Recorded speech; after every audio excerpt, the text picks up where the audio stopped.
SLST 11-12 বেশ কতগুলো কোশ্চেনের অ্যান্সার কি চ্যালেঞ্জের মুখে। আজ আমরা এই ভিডিওর মাধ্যমে 250 কেবির পিডিএফ প্রুফ প্রোভাইড করব। তো শুরু করা যাক।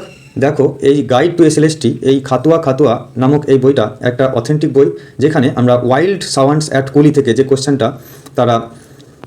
অ্যান্সারটা তারা ভুল করে প্রকাশ করেছিল, তো সেখানে আমরা এই অপশানটা দিতে পারি, এই প্রমাণটা দিতে পারি। সবকার লাস্টের যে 4টা লাইন এটা মার্ক করা আছে এখানে, এবং পিডিএফ ফাইল করে একটা কোশ্চেনের অ্যান্সার দেওয়া আছে এখানে। এইটা শো করলেই মোটামুটি হয়ে যাবে। আর এর আইএসবিএন নাম্বার হচ্ছে এইটা, ঠিক আছে? এটা হলো এর আইএসবিএন নাম্বার। এটা অনেক অথেন্টিক বই, এখানেও তোমরা পেয়ে যাবে। নেক্সট আমরা দেখব একটা ডিগ্রি চেঞ্জের প্রবলেম হয়েছিল হ্যাপিয়েস্ট। তো সেই জায়গার যে ডিপি ভট্টাচার্যের একটা treasure proof for English learners, এই বইটা থেকে আমরা সেটাকে মার্ক করব। একটা alternative example, Suman is the bravest of all the boys in the class. তো Suman is the bravest of all the boys in the class, এই জায়গা থেকে আমরা এটাকে মার্ক করতে পারি। সুপারলেটিভ ডিগ্রি থাকলে তার আগে দা বসে। আর এইটার যে আইএসবিএন নাম্বার সেটা আমরা প্রোভাইড করব। আর জেসি নেসফিল্ডের বইয়েও আমরা এর আরেকটা রেফারেন্স পাই, এবং এই বইয়ের যে আইএসবিএন নাম্বার সেটা হচ্ছে এটা। আর সেখানেও আমরা দেখতে পাবো যে নিশ্চিতভাবেই সুপারলেটিভ ডিগ্রি আগে দা বসে। তো এটার নাম্বার সবাই পেয়ে যাবে, অসুবিধা নেই।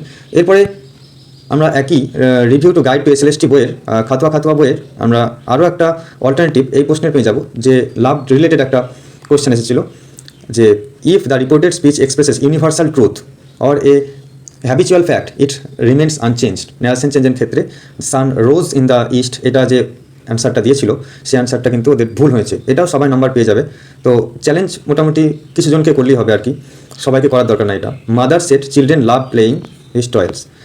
নেক্সট আরও একটা reference, English language chapter wise solve পেপারে, SSC English language chapter wise solve পেপারে আমরা দেখতে পাই, এখানেও কিন্তু এই রেফারেন্সটা দেওয়া আছে। এরপরে আমরা যেটা দেখব সেটা হচ্ছে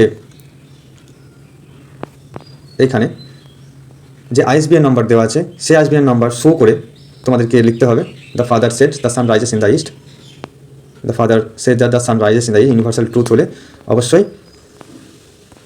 টেন্স একই থাকবে। এরপরে হচ্ছে নেলসন চেঞ্জের আরও একটা প্রুফ এখানে দেওয়া আছে পিডিএফের মাধ্যমে। এরপরে আমরা দেখব বাই আর উইথের যে ঝামেলা, সে বাই আর উইথ ট্রেজার ট্রুথ বই থেকেই। The students are writing with pen, the students are writing with pen. তো কোনো জড় বস্তুর আগে জেনারেলি আমরা উইথ বসাই। যে সমস্ত বস্তু বা যন্ত্র কার্য সম্পাদিত হয়, যে সমস্ত যন্ত্র বা বস্তু দ্বারা, তাদের আগে উইথ ব্যবহৃত হয়। ভয়েসের অধ্যাও আমরা কিন্তু এই উইথ দেখতে পাবো, বাই হয় না। এটা একটা রেফারেন্স, এইখানেও আইএসবিএন নাম্বারটা দেওয়া আছে। এরপরে আছে টেলিমাকাস রিলেটেড যে পিডিএফটা আছে সেটা হচ্ছে অ্যাচিভার্স চয়েস এসএলএসটি ইংলিশ 9-10 বইয়ে, ডক্টর মোহাম্মদ নিজারুল ইসলাম এই বইয়ের লেখক। এটা একটা অথেন্টিক বই।